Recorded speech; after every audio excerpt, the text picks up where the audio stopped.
그래서 오늘은 27장 번제단 만드는 법을 이제 주로 많이 살펴볼 텐데, 자, 한 번 더 그림 쭉 보시고요. 이 성막 만드는 법이 몇 장이 있었죠? 26장에.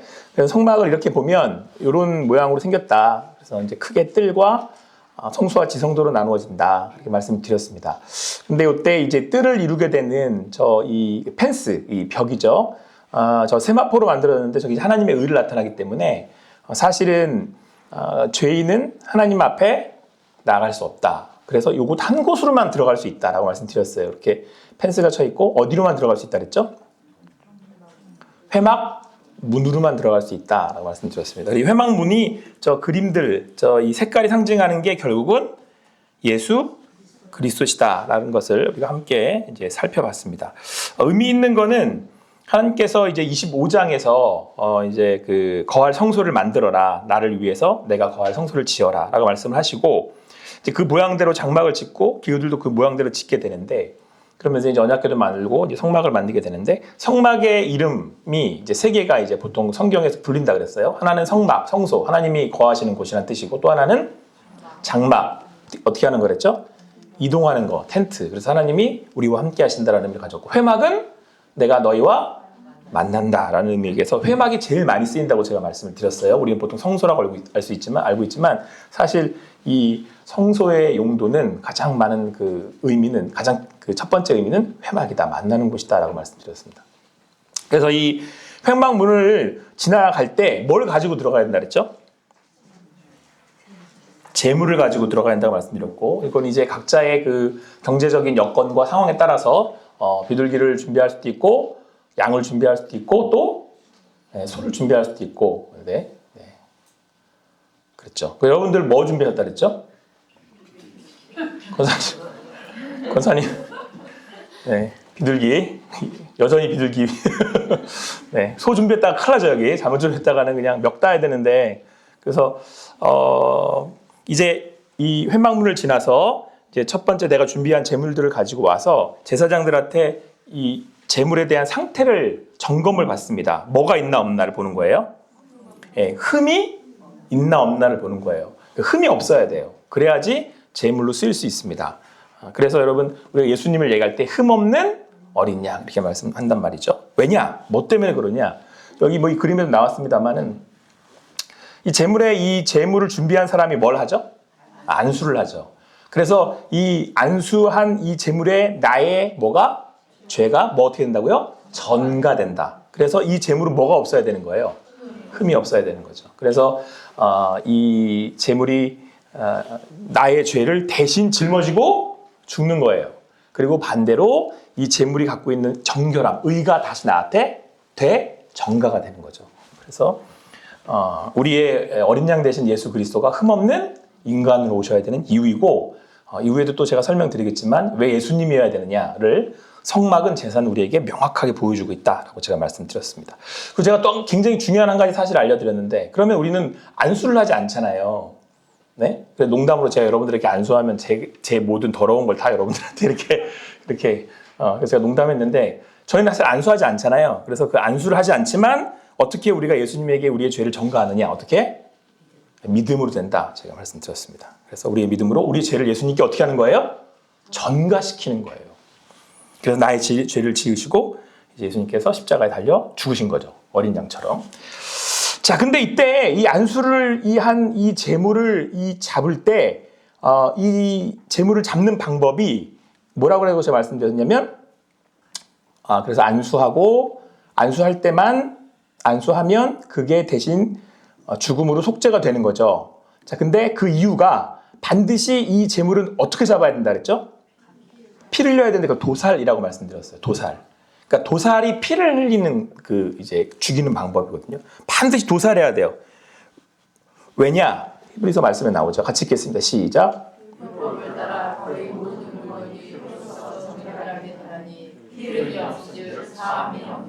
자, 생명은 어디에 있다고 그러죠? 피에 있다라고 말씀하고 있죠. 그래서 반드시 생명값을 받아야 되는데 피값으로 받아야 된단 말이에요. 그래서 재물이 반드시 뭘 흘려야 돼요? 이제 피를 흘려야 되는 거죠. 그래서 이 도살, 이 어린 양을 통해서, 그러니까 이 성막에서 드리는 제사를 통해서 이 죄값에 대한 피 흘림이 있어야 된다. 그래서 그것을 성막 우리에게 분명히 제사를 통해서 말씀해주고 있다라는 것을 우리가 지난주까지 함께 살펴봤습니다. 속량, 죄를 속한다는 거죠. 그러니까 드려지는 제사를 그래서 속죄제라고 한다. 말씀드렸습니다. 그런데 이제 그렇게 해서 도살을 했어요. 멱을 따가지고 잡았어요. 그 다음에는 그 제물을 어떻게 하죠? 그렇죠. 이제 각을 뜨는 겁니다. 성경 말씀 나오는데 같이 읽을게요. 시작. 이제 각을 뜨는 거죠. 그래서 여기서 이제 우리는 분명히 이제 알게 됩니다. 직접 이제 본인이 죽인 이 피 흘린 이 제물들을 이제 더러운 것들을 따로 덜어내고 또 그리고 이제 가죽을 벗기고 각을 뜨는데 이 죄를 전가받은 제물은 죄잖아요. 그러니까 죄의 결과는 뭐라는 걸 명확하게 지금 보여주고 있는 거예요. 사망이다, 죽음이다라는 것을 명확하게 성막을 통해서 보여주고 있는 거죠. 더불어 더 나아가서 우리가 이제 신약에 와서 예수 그리스도의 십자가를 보면서 예수님이 어린 양으로 십자가에 달려 죽으셨을 때 그 죽으심은 우리의 죄가 전가된 그 양으로서 뭘 보여주고 있는 거예요? 여기서처럼 예수님이 십자가에 죽으셨어요. 그러면 우리의 죄를 짊어지고 죽으셨어요. 그럼 첫 번째 메시지가 뭐예요? 예수님이 십자가에 죽으셔야 되는 이유는 죄의 결과가 사망이라는 걸 보여주는 거예요. 명확하게. 그러니까 여러분 예수 그리스도를 믿는다라고 하는 건 죄가 결국은 사망에 이른다. 죄의 상실 사망에 이른다. 근데 그 영원한 심판으로 인한 죄에 이르는 그 결과를 예수님이 짊어지셨다라는 사실을 우리가 명확하게 고백하고 있다라는 것이죠. 같이 한번 읽어보겠습니다. 갈라디아 2장 20절인데 같이 읽겠습니다. 시작. 내가 그리스도와 함께 십자가에 못 박혔나니 그런즉 이제는 내가 사는 것이 아니요 오직 내 안에 그리스도께서 사시는 것이라. 이제 내가 육체 가운데 사는 것은 나를 사랑하사 나를 위하여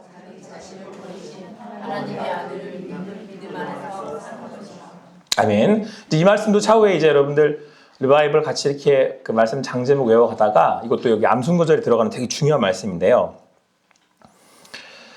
우리가 이제 여기서 한 가지 명확한 또 한 가지 짚고 넘어가야 될 사실은 이 당시에 이 성막에서 드려졌던 이 제사의 경우 이제 전가를 해서 안수를 해서 이 제물이 내 죄를 짊어졌단 말이에요.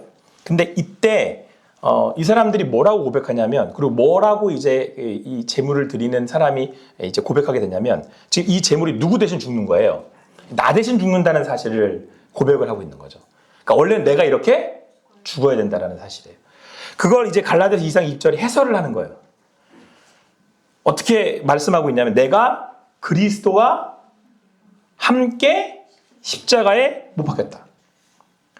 여러분, 우리는 보통 예수님을 믿습니다라고 얘기를 하면 예수님하고 나하고 따로 이렇게 있다라고 생각을 한단 말이죠. 근데 아까 말씀드렸던 것처럼 내가 믿음으로 예수님을 믿잖아요. 그러면 내가 그 예수님에게 안수를 한 거예요. 내 죄가 전가가 된 거예요. 그러면 예수님이 십자가에서 죽으실 때 누가 죽는 거예요? 아니, 내가 죽는 거예요. 그러니까 예수님을 믿는다는 고백은 단지 내가 죄의 용서를 받았다. 예수님이 내 죄값을 치르셔서 내가 그래서 용서를 받았다. 여기서 머무는 게 아니고 실제로 그리스도 예수 안에서 내가 십자가에 못 박혀 죽는 걸 의미를 하는 거죠. 이때에 죽는 나는 죄인인 나예요. 그래서 성경은 보니까 옛자라고 표현하거든요. 그러니까 죄인된 내가 그리스도 안에서 십자가에 함께 못 박혀서 죽은 거예요. 자, 내가 죽었어. 그러니까 뭐라고 말씀하고 있어요? 이제는 내가 산 거 아니다. 내가 죽었으니까. 그런데 오직 내 안에 이제는 누가 살게 되신 거예요? 그리스도께서 사신 것이죠. 그래서 내가 지금 이렇게 육체 가운데 삶을 살아가는 것은 나를 사랑하사 나를 위하여 자기 몸을 버리신 하나님의 아들을 믿는 믿음 안에서 사는 것이다. 그래서 믿는 믿음 안에서 이제는 예수 그리스도와 동행하며 그분이 나의 삶에 주인 되시는 삶을 살아가는 것이다 라고 갈라디아 2장 입장에서 말씀하고 있습니다. 그러니까 여러분, 예수를 믿는다라고 하는 결론은 내가 예수를 믿어서 죄사함을 받아서 이제는 심판에 이르지 않고 하나님 나라 가겠습니다. 갑니다. 갓도 맞지만 이건 여러분 그냥 과정이에요. 실제로 믿음의 결론은 뭐냐면 나는 죽고 내 안에 누가 사시는 게 결론이냐면 예수가 사는 게 결론인 거예요. 예수님이 내 삶의 주인 되시는 게 결론이에요. 여러분 이 부분에 대한 명확한 자기 고백이 있어야 되는 거예요.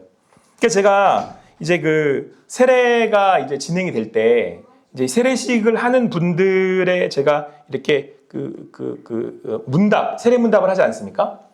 그럴 때 명확하게 꼭 집어드리는 게 있어요. 우리가 예수님을 믿는다 그랬을 때 우리는 예수님을 구주라고 고백을 한단 말이에요. Savior. 그러니까 진짜로 내 죄를 짊어지시고 죽으심으로 내 죄가 속량받았잖아요. 그죠? 속량받았단 말이에요. 그러니까 내 죄의 값을 예수님이 치러주신 거죠. 그래서 구주라고 Savior라고 고백을 하는과 동시에 이제 내가 예수님 그리스도 안에서 옛 자아인 내가 죽고 이제 누가 사신 거예요, 내 안에? 예수님이 사신 거예요. 주인 대신 예수님이 사신 거예요. 그래서 그 다음부터는 로드십이라고 그래요. 그러니까 이제는 예수님을 내가 뭐라고 불러요? 주인이라고 부르는 거죠. 그래서 여러분 우리는 이제부터 어떤 일이 벌어지냐면 예수님을 믿고 난 다음부터는 이제 누구의 음성에 귀를 기울여요? 예수님의 음성에 귀를 기울인 거죠. 예수님의 음성을 들을 수 있게 되는 거예요. 우리가 사순절을 보내고 있는데 그 주인 되신 예수님을 믿음으로 함께 고백하는 여러분과 제가 되기를 간절히 소망합니다. 오늘 장로님이 안 나오셨네. 이게 이제 지난주에 우리 교회 청소하는 장면을 찍었는데 제가 쓰려고 봤더니 우리 송 장로님 사진밖에 없더라고요. 그래가지고 찍었는데 저 뒤에 있는 건 박 장로님 같죠? 살짝 가려진 박 장로님 아닌가요? 박 장로님 아니시랍니다. 네, 요 옆편에 최한영 장로님 계십니다. 이쪽에 안 보이는데 안 찍혔는데 어쨌든 성도님들 나오셔가지고 이렇게 같이 청소를 하셨는데 교회 청소해서 이것저것 깨끗하게 했습니다. 저는 제가 잠깐 올라가서 저도 이제 옥상이랑 제 교회 목양실을 치우다 보니까 막상 내려와가지고 같이 하는 시간은 없었는데 제가 왜 이 청소하는 사진을 여기다 올렸냐면요. 마태복음에 보면 귀신 들린 자에 대한 말씀이 나와요.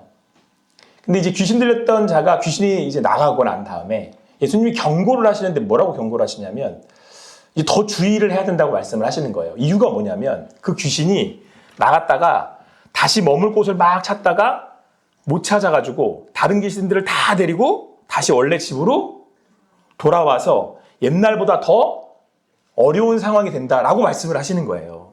그래서 제가 이거 전에 한번 제 설교 시간에 말씀드렸었거든요. 저희가 설교를 했습니다. 그 이유가 뭐냐? 왜 귀신이 나갔다가 다시 돌아와? 이유가 뭐지?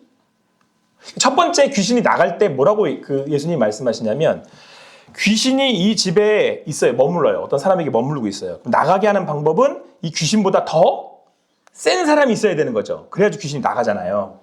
예수님의 이름으로 귀신이 나갔어. 근데 귀신이 나갔다가 다시 돌아오네? 그래가지고 여기다가 더 많은 친구들 데려가가지고 더 어려운 힘든 상황이 돼버렸어. 그 이유가 뭐다? 집에 뭐가 없어요? 주인이 없어서 그래요. 여러분, 이 영적인 이 원칙이 원리거든요. 그러니까 귀신이 왜 판을 치냐면 그 집에 뭐가 없어서 그런 거예요. 주인. 자, 여러분 축사를 할 때, 축기를 할 때 아주 단순해요. 누구의 이름으로 하면 되는 거예요. 이 원리가 뭐냐면 너의 주인은 누구라는 거예요. 나의 주인은. 그래서 귀신이 나가는 거예요. 그래서 내가 예수를 믿잖아요. 이 이름으로 명령을 하든 할 때 권위가 누구한테 있냐면 예수님한테 있는 거예요. 여러분, 내가 내 삶에 온전한 평안을 누리려면 내 삶을 누가 지키고 있어야 되는 거예요? 악한 그 세력들이 나를 시험하고 이렇게 공격할 때 내가 그 안에서도 이렇게 이겨낼 수 있고 견뎌낼 수 있고 막아낼 수 있는 원리는 로드십에 있는 거예요. 이게 여러분 영적인 원리예요. 무슨 막 푸닥거리 하듯이 그렇게 하는 그게 막 시끄럽게 하고 드러내는 이게 중요한 게 아니에요. 여러분, 우리가 이 기도를 쫙 해요. 그럼 맨 끝에 뭐라고 기도를 하죠?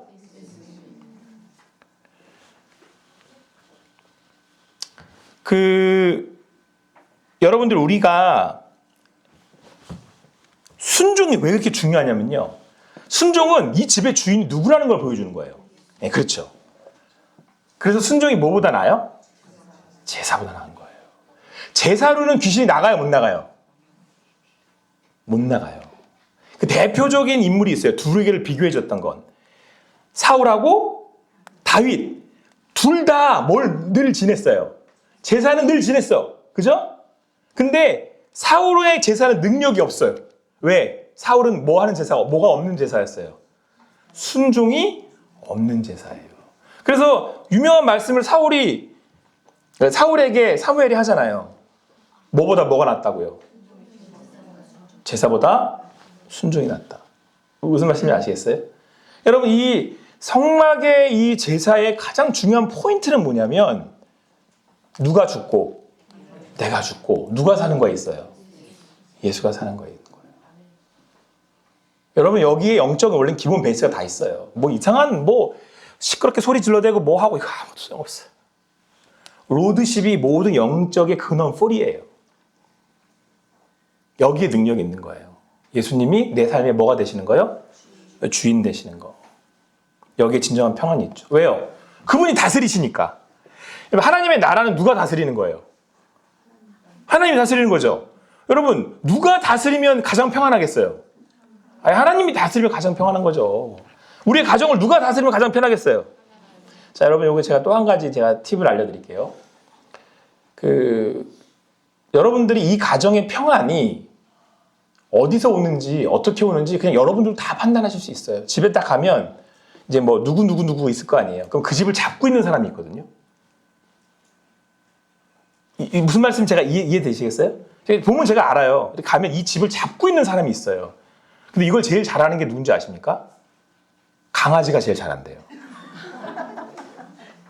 강아지가 기가 막히게 서열을 한대요. 그래서 가장 서열이 높은 엄마한테 가서 이렇게 하는 거예요. 가장 잘 알아요. 개가. 제가 이 말씀 왜 드리냐면 여러분, 여러분의 가정이나 우리 공동체에 누군가는 잡고 있을 거 아니에요. 누구냐는 거예요. 그게 그 가정의 로드십을 보여주는 거예요.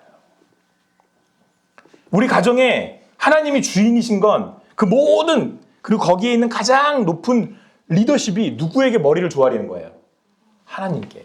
할렐루야? 여러분, 호산나 교회 주인이 누구예요? 하나님이에요. 호산나 교회가 평안할 수 있는 이유는 어디에 있어요? 하나님이 다스리실 때예요. 그래서 우리가 예배를 드리는 거예요. 여러분, 내 가정의 주인이 하나님이시기를 축원합니다. 네. 여러분, 여기도 이걸 잘 하셔야 돼요. 왜 지금 우리 교회가, 아니, 우리 가정이, 우리 나라가 이제 이게 좀 불안해. 뭔가 불안해. 그러면 여러분, 딱 하나예요. 지금 이 로드십이 흔들리는 거예요. 사울이 점점 미쳐가잖아요. 근데 다윗은 그 광야에서 그 가진 고생을 다 하는데도 다윗은 꿋꿋하게 그 길을 가요. 침 흘리고 미친 짓 해서 살기도 하고. 여러분, 겉으로 보기에는 사울이 왕이 있고 힘 있고 그렇잖아요. 아니요. 사울은 늘 마음이 불안해요. 다윗이 자기를 어떻게 할까 봐. 다윗은 전혀 그럴 생각이 없는데도. 왜요? 사울의 인생의 주인은 누구죠? 나이다. 다윗의 인생의 주인은 누구예요? 하나님. 저는 우리 호산나 교회의 우리 아이들이 삶의 주인이 하나님이시기를 한자리 소망하고자 기도합니다. 진짜. 자, 여러분, 지금 이제 저희가 회막을 문을 지나서 이제 뜰에 접어들었을 때 이제 이 재물을 가지고 이제 안수를 하고 도사를 했어요. 각을 뜹니다. 그 다음은 어디로 갈까요? 얘를 가지고. 그렇죠. 이 번제단. 몇 장이죠, 이게 지금?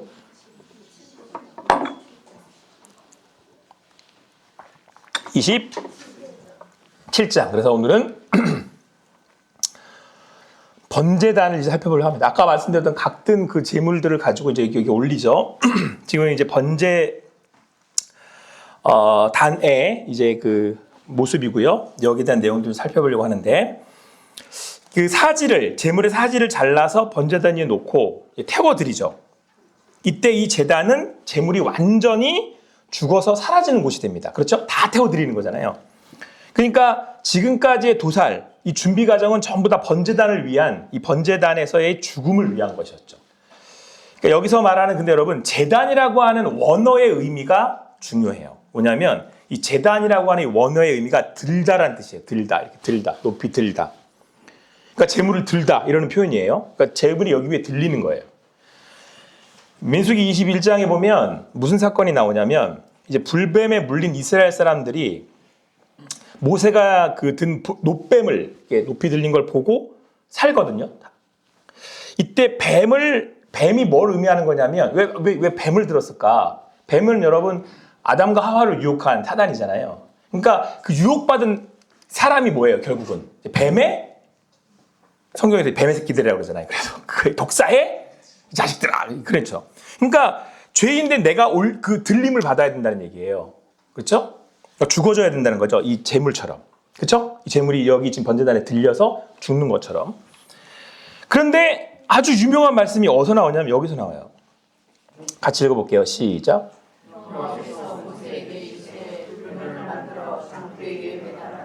물린 자마다 그것을 보면 살리라.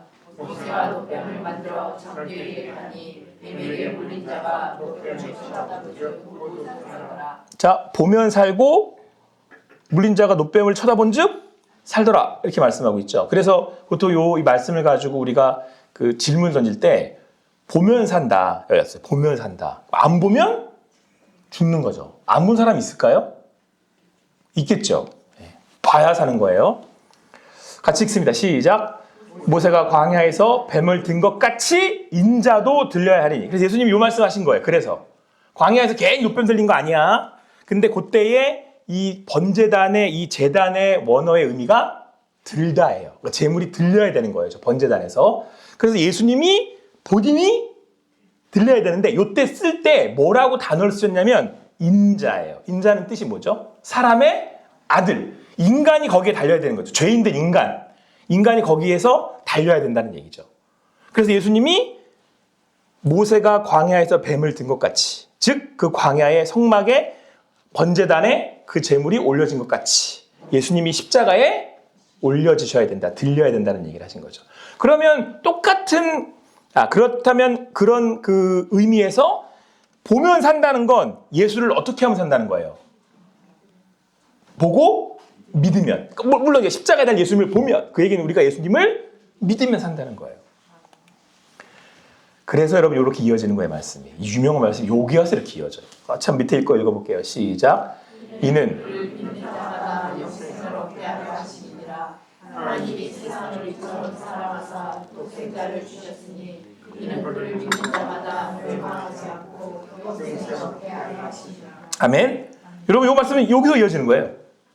그러니까 이 말씀은 어디서 이어지는 거예요? 앞서서 출애굽기 성막에서 이어지는 거죠. 그리고 앞서서 민수기에서 광야에서 놋뱀을 들린 사건에서 연결되는 거죠. 그래서 제가 늘 말씀드리잖아요. 구약이 풀려야 신약이 풀린다니까요. 예수님은 구약에 있는 말씀을 성취하신 거예요.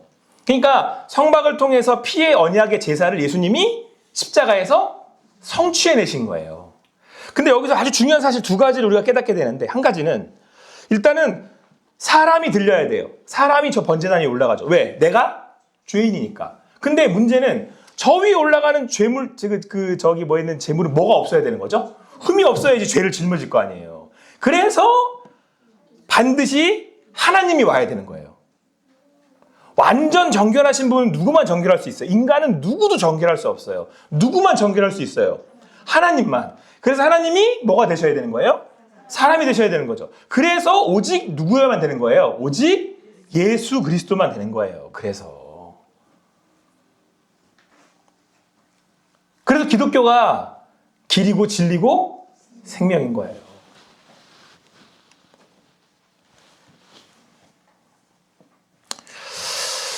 자, 이제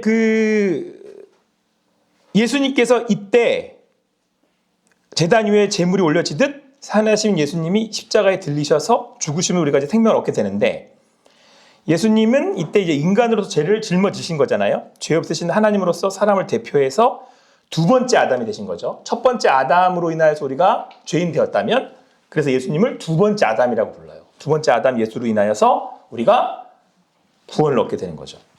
그때 로마서 3장 23절 24절 말씀 같이 읽겠습니다. 시작. 하나님의 영광에 이르지 못하더니 그리스도 예수 안에 있는 성령으로 말미암아 하나님의 영으로 값없이 의롭다하심을 얻은 자라 되었습니다. 성령이라는 단어 계속 나오죠. 그러니까 죄를 속한다, 죄값을 치른다라는 의미예요. 그러니까 여러분 모든 사람이 다 죄를 범하였죠. 아담 안에서, 첫 번째 아담 안에서. 그런데 그래서 하나님의 영광을 이루지 못해요. 우리는 결국 영원한 심판에 이제 처해지게 되고 하나님의 가까이 할 수 없죠. 하나님 만날 수 없고 그분의 음성을 들을 수 없죠. 자, 그런데 어디 안에서? 그리스도 예수 안에 있는 속량. 이 단어가, 노란색 단어가 구약의 제사, 성막의 제사를 오롯이 다 이루어버리는 거예요. 그래서 이제 히브리서로 넘어가거든요. 이걸 해석하기 위해서는. 그래서 하나님의 은혜로 값없이 의롭다 하심을 얻은 자. 아까 말씀드렸죠? 내가 안수를 해요. 그러면 내 죄가 정가가 되잖아요. 그럼 그 죄물의 의가 다시 정가가 돼요, 나한테. 내가 예수님한테 내 죄를 다 덮어 씌워버려. 덮어 씌워버려, 그냥. 그러면 예수님의 의가 나한테 다시 정가가 되는 거죠. 그래서 내가 의롭다 하심을 얻은 자가 되는 거예요. 할렐루야.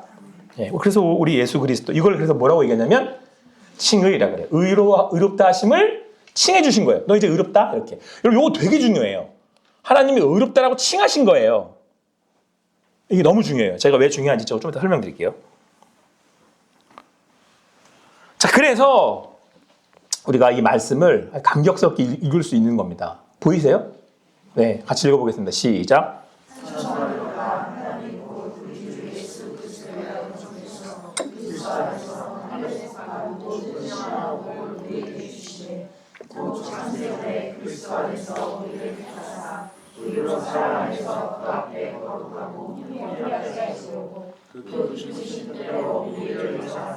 예수 그리스도로 말미암아 자기의 아들들이 되게 하셨으니.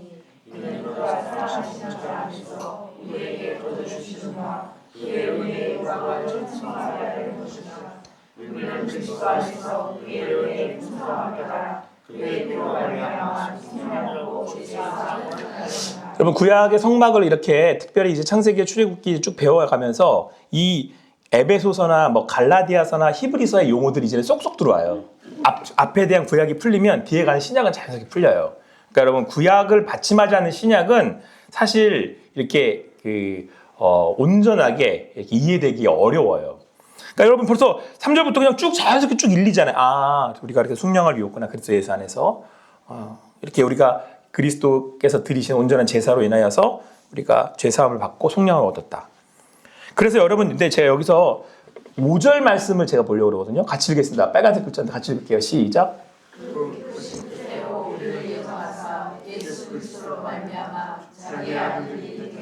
여러분, 이 부분이 되게 중요해요.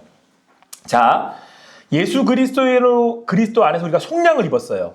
앞서서 4절에서는 그리스도 안에서 우리를 택하셨대요.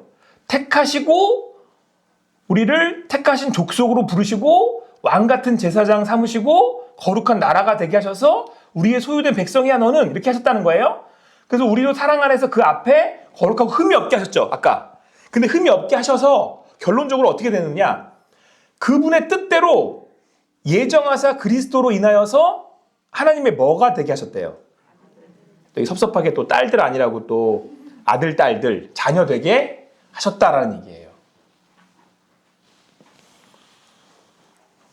그래서 여러분, 그래서 우리를, 하나님을 뭐라고 부를 수 있게 된 거죠?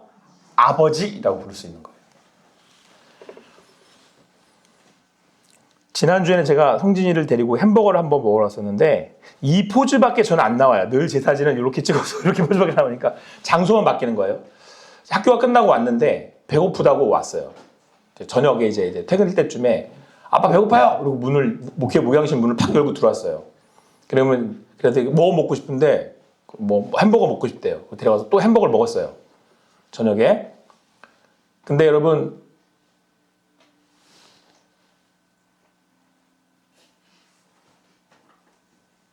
저한테 와서 문을 모양실에 팍 열고 들어와서, 물론 장로님이 오셔도 뭐 제가 유 목사님이 햄버거를 가지고 제가 먹으러 가지만, 이렇게 와서 제가 또 요구를 했을 때 들어줄 수 있는 거, 이렇게 들어주는 걸 부모라 그러죠.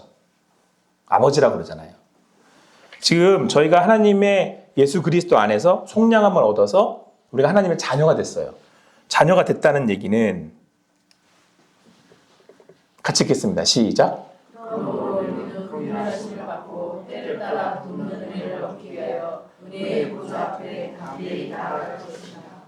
지금 제가 지금 그 성진이를 통해서 풀어서 설명하자면 저한테 나와서 배고프니까 밥 달라고 담대하게 나와서 요구를 하면 제가 성진이한테 밥을 사준다는 얘기예요, 이게. 보세요. 우리는 긍휼하심을 받고 긍휼히 여겨주시는 거예요. 우리 하나님이 그냥 자기 아들 주실 만큼 때를 따라 돕는 은혜래요. 때를 따라 배가 고프면 먹을 거 주고 외로우면 같이 있어주고 슬프면 위로주고. 보세요. 때를 따라 돕는 은혜. 때를 따라 도우신대요. 얻기 위해서 우리가 근데 어디로 나아갈 수 있어요? 은혜의 보좌. 제가 보좌 어디라 그랬어요? 지성소 안에 있는 뭐요? 까먹으셨구나. 언약궤. 그거를 뭐라고 불러요? 은혜의 보좌라고 그랬잖아요. 거기에 누가 앉으시니까? 하나님이 앉으시니까. 아직 괜찮아요. 거기까지 진도가 안 뺐기 때문에 잘 안 나오셔도 돼요. 은혜의 보좌, 이거 시은자라고 그랬잖아요. 옛날 번역엔 시은자로 나오거든요. 그래서 제가 mercy seat이라고 그랬잖아요. 거기에 이렇게 그냥 이렇게 어떻게 들어갈 수 있는 거? 어떻게? 그냥 문을 이렇게 확 열고 들어갈 수 있는 거예요. 지금 배고파요. 뭐 지금 나 외로워요. 아니 지금 너 슬퍼요. 이렇게 누구한테? 하나님께. 예? 우리가 하나님 앞에 긍휼하심을 얻었기 때문에. 그게 예배예요, 여러분. 그게 기도예요. 왜? 하나님을 우리가 누구라고 믿기 때문에. 아버지라고 믿기 때문에. 아빠, 아버지라고 부르기 때문에. 그 은혜 안에서 우리 주님이 주시는 평안을 오롯이 누리는 여러분과 제가 되기를 바랍니다. 자, 여러분, 그게 제단, 번제단이 갖고 있는 의미예요. 우리가 주님 안에 들릴 때 주님 앞에 나아갈 수 있는 힘이 그리스도의 십자가에 있고 그것이 하나님의 은혜라는 거죠. 자, 번제단에는 또 여러 가지 의미가 있어요. 이게 뭐 몇 규빗, 또 이게 뭘로 만들었는데 이렇게 해서 여러 가지 이렇게 그 해석을 하거든요. 거기에 대한 건. 근데 여러분 그런 건 나중에 이제 뭐 기회가 되시면 뭐 요즘 워낙 잘 나왔으니까 찾아보시면 되고요. 굳이 그런 것까지 하면 너무 이렇게 내용이 방대해지니까. 제가 되게 의미 있게 보는 건 불이에요, 불.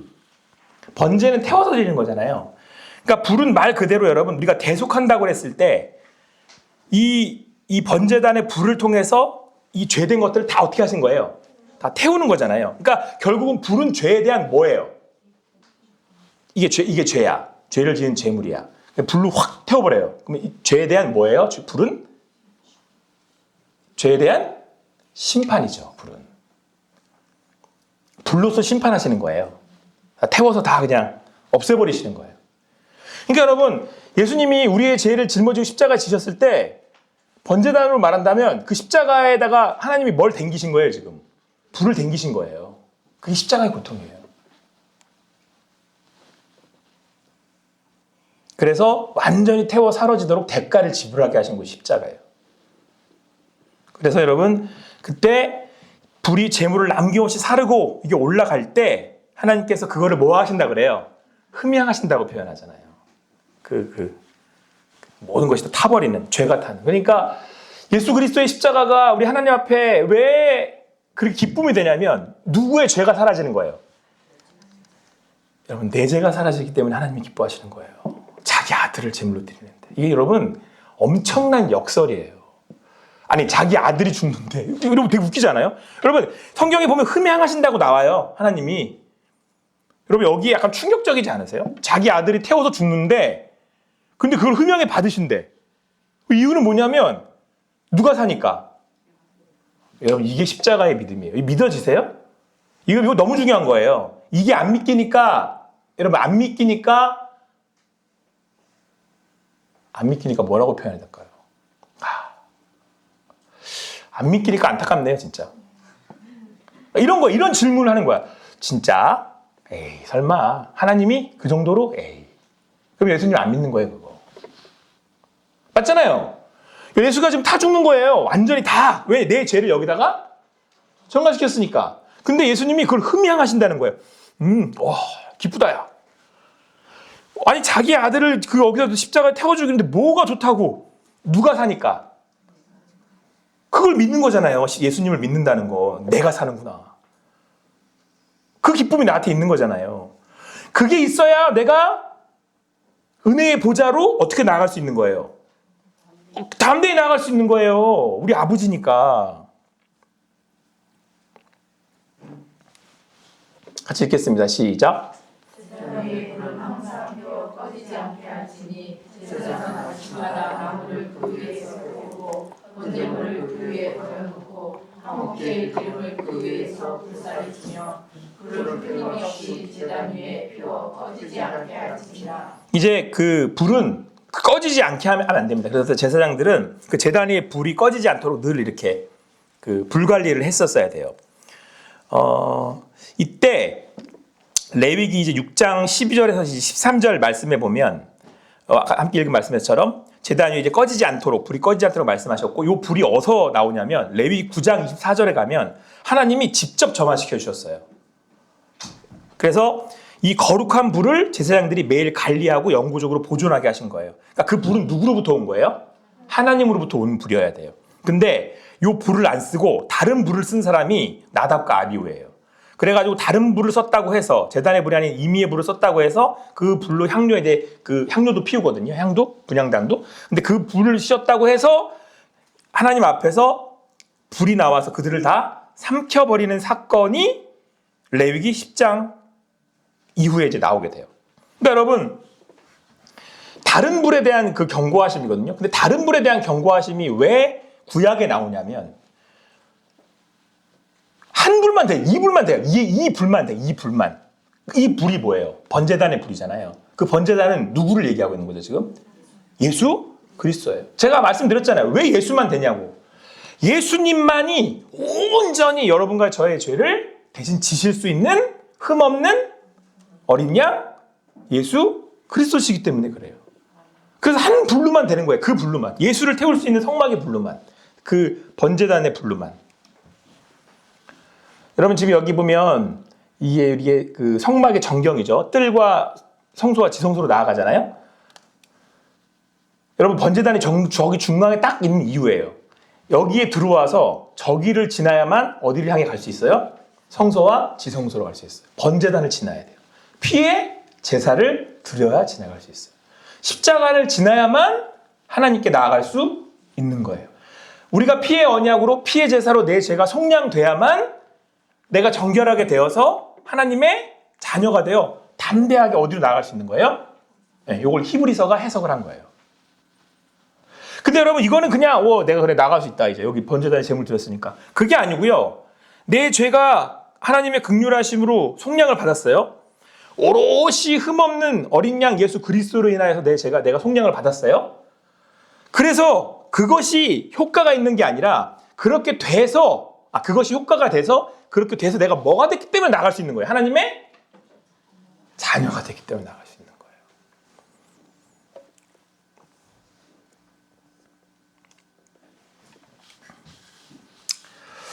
그래서 여러분 우리는 그리스도 안에서 예수님 안에서 주님과 연합한 삶을 살게 됩니다. 근데 이때 여러분 이 번제단을 보시면 이 번제단의 이 모퉁이에 뭐가 달려 있어요? 이걸 제단의 뿔이라고 그러거든요. 사면의 뿔이라고 불러요. 같이 읽어볼게요. 이렇게 사면에 뿔이 있어요. 이게 또 의미가 있거든요. 같이 읽겠습니다. 시작. 여호와 앞에서 그 송아지를 잡고 그 피를 내 손가락으로 제단 뿔들에 바르고 그 피 전부를 제단 밑에 쏟을지며. 자, 여러분 이제 제물을 잡을 때 피를 받아요. 피들을 이렇게 이제 대접에 받아서 그것을 이제 나중에 지성소까지 갖고 들어가긴 하는데요. 먼저는 그 받은 피를 회막문 여호와 앞에서 그 송아지를 잡았을 때 그 피를 네 손가락으로 제단 뿔에다가 이렇게 전부 다 바르는 거예요. 그때 이 뿔을 뭐라고 부르냐면 생명의 뿔, 구원의 뿔이라고 불러요. 그래서 이거는 뭘 나타내냐면 하나님의 능력. 그러니까 누군가를 구원하려면 능력이 있어야 되잖아요. 그래서 이걸 구원의 뿔이라고 그래요. 하나님만이 우리를 구원하실 수 있습니다. 라고 하는 의미를 가지는데 그 구원하시고 있는 그 능력이 어디서 나타나는 거냐면은 번제단에서 나타나는 거죠. 피 흘려 죽으심으로. 제물 되어 주심으로 나타나는 거죠. 자, 그래서 여러분 우리가 구원받으려고 할 때는 반드시 뭘 지나가야 되는 거예요? 번제단을 지나가야 되는 거예요. 그래서 여러분 되게 의미 있는 사건이 한번 나오는데요. 이 열왕기상 1장에 보면 다윗의 아들 아도니아가 이제 스스로 왕에 되려다가 실패를 해요. 그래서 솔로몬이 즉위를 하거든요. 이게 반역죄로 이제 처형될 위기에 처하게 돼요. 그러니까 죽음에 이제 두려워서 이때 이 아도니아가 어떻게 하냐면 어디로 도망가냐면 성막으로 도망가요. 도망쳐서 뭘 붙드냐면 제단에 그 뿔을 붙들어요. 그러니까 그 뿔이 의미하는 데가 구원과 은혜를 상징한단 말이에요. 그래서 솔로몬이 그 왕의 뿔을 잡은 아도니아의 얘기를 듣고 용서해요. 그러니까 여러분, 이 제단의 뿔이 의미하는 바가 뭐냐면 구원, 하나님 우리를 구원하셨다라고 하는 의미하는 거잖아요. 여기에 여러분 우리의 신앙의 해법이 있어요. 같이 읽겠습니다. 시작. 이와 같이 너희도 너희 자신을 죄에 대하여는 죽은 자요 그리스도 예수 안에서 하나님께 대하여는 살아있는 자로 여길지어다. 아멘. 자, 우리가 예수님을 믿어서 구원함을 얻었어요. 자, 그러면 이제 우리는 이 땅에서 육신 가운데 살아가요. 그때 우리가 믿는 믿음으로 산다고 그랬잖아요. 갈라디아 2장 27절 말씀에. 너희가 이제 그리스도 예수 안에서 육체 가운데 사는 것은 너희를 사랑하사 너희를 위하여 자기 몸을 버리신 나를 위하여 나를 사랑하사 나를 위하여 버리신 예수님을 믿는 믿음 안에 사는 거야. 그 믿음이 뭐냐? 요거예요. 첫 번째, 너희도 너희 자신을 죄에 대하여 죽은 자요 이렇게 얘기하잖아요. 죽은 자요. 나는 내가 뭐에 대해서 죽었다? 죄에서 죽었다. 얘 자는 죽었다 라고 하는 첫 번째 사실. 두 번째는 그리스도 예수 안에서 나는 하나님에 대해서는 살아있다. 난 하나님께 이제 뭐예요? 하나님은 내 아버지. 나는 하나님한테 자녀. 얘 자. 그러니까 내가 죄인 되었던 그 죄였던 상태에서 얘 자는 죽고 예수님이 내 안에서 이제 사셔서 주인이신데 그래서 나는 이제 하나님에 대해서는 살아있는 거예요. 근데 이때 중요한 단어가 여길지어다예요. 여러분 요거 제가 아주 단순하게 설명을 드릴 테니까 제가 지난주에 그 베들레헴 교회 가서 예배 강의하고 왔거든요. 근데 제목이 뒤에 뭐예요, 저기에? 예배의 부르심과 본질이잖아요. 제가 예배의 부르심에 대한 강의를 했어요. 저게 되게 중요한 거거든요. 자, 요는 이거예요. 우리는 보통 예배를 드린다 그러면 예배의 시작이 내가 하나님께 예배를 드리러 나가는 걸로 시작한다고 생각하잖아요. 아니에요. 예배는 하나님이 부르셨기 때문에 우리가 나아갈 수 있는 거예요. 저 부르심은 구원의 부르심이에요. 하나님이 택하사 너 일로 와. 경호도 이리 와. 부르셔서 내가 사무엘처럼 여기 있습니다.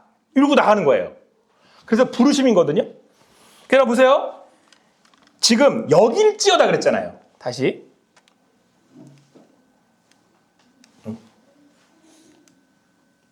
자 보세요. 여길지어다 그랬잖아요. 어거지로 내가 죄에 대해서 죽었다. 믿어야지. 믿어야지. 나는 그 하나님에 대해서 살았다. 내가 믿어야지. 뭘 여기라는 얘기냐면 하나님이 그렇게 하셨다라고 여겨라 이 얘기예요. 나의 감정이나 상황은 어떻게 내가 느껴지냐면 난 아직 안 된다. 난 하나님의 자녀가 될 자격이 없다. 이건 누구의 판단이에요? 내 판단이죠. 구원과 예배는 하나님이 부르셔서 시작을 하는 거예요. 자, 이렇게 얘기하면 쉬워요. 좀 더 쉬워요. 하나님이 나를 용서하셨다는데 왜 나는 나를 용서를 못해요? 하나님이 유경 목사를 부르셨다는데 하나님이 쓰시겠다는데 왜 내 스스로가 나를 용납을 못해요? 아니 하나님 나를 용서하셨다는데 하나님 나를 자녀 삼으셨다는데 왜 못해요? 여러분 자녀됨이 뭐예요? 어떤 때는 얘는 뭘 믿고 이러나? 그게 자녀예요. 여길지어다. 여러분 우리 주님의 그 부르심에 응답하는 게 뭔지 아세요? 맞아요 라고 고개를 끄덕여 드리는 거예요. 나는 죄에 대해서 죽었습니다. 내 상태가 지금 아무리 멜랑꼴랑해도 관계없다니까요. 하나님이 너 죽었어 이렇게 하신 거예요. 그럼 내가 그거를 그냥 아멘하면 돼요. 너 내 자녀야. 그냥 여길지어다가 아멘이에요, 아멘. 누가 그러셨다는 거예요, 지금? 하나님이 그러시다. 그 도장을 찍은 분, 그 피에 지장을 찍은 분이, 그 피를 찍으신 분이 누구예요? 하나님이시잖아요, 지금. 아니, 하나님이 예수 그리스도의 보혈로 도장 찍으셨다는데 그걸 왜 내가 막 아닌데요? 그래도 안 되는데요? 그리고 여러분, 여기에 요 포인트에 뭐가 있냐면 그 다음이 나와요. 자녀가 돼야 그 다음에 자녀답게 살아가는 거예요. 자녀답게 살아서 자녀가 되는 게 아니고요. 자녀이기 때문에 자녀답게 살아가는 거예요. 그러니까 자녀답게 못 산다는 건 결국은 뭐가 없다는 얘기예요. 자, 내가 지금 자녀답게 못 살아. 그럼 여기에 비추어서 답을 얘기하자면 내가 뭐가 없기 때문에 자녀답게 못 사는 거예요. 아니. 믿음이 없어서 못 사는 거예요. 이런 거죠. 제가 여러분 개판으로 살아도 내가 하나님의 자녀라고 믿으면 다시 믿음이 있으면 무조건 돌아가요. 여러분, 내가 의지가 없어서 못 돌아가는 게 아니에요. 뭐가 없어서 못 돌아가는 거예요? 믿음이 없어서 못 돌아가는 거예요. 아니, 아버지가 내가 용서하시겠다는데 그걸 못 믿으니까 못 돌아가는 거예요. 이해되시겠어요? 여기 여러분, 영적인 원리예요. 힘은 어디서 나오는 거냐면 그분이 부르시면서 나오는 거예요. 못 돌아가는 건 믿음이 없어서 못 돌아가는 거예요. 의지가 없어서가 아니라. 여러분, 우리 사순절을 보내면서 우리 주님 안에서 평안하시기 바랍니다. 주님이 우리를 구원하셨대요. 예수 그리스도로. 오늘도 주님 안에서 그 믿음으로 사는 여러분과 제가 되기를 간절히 소망합니다.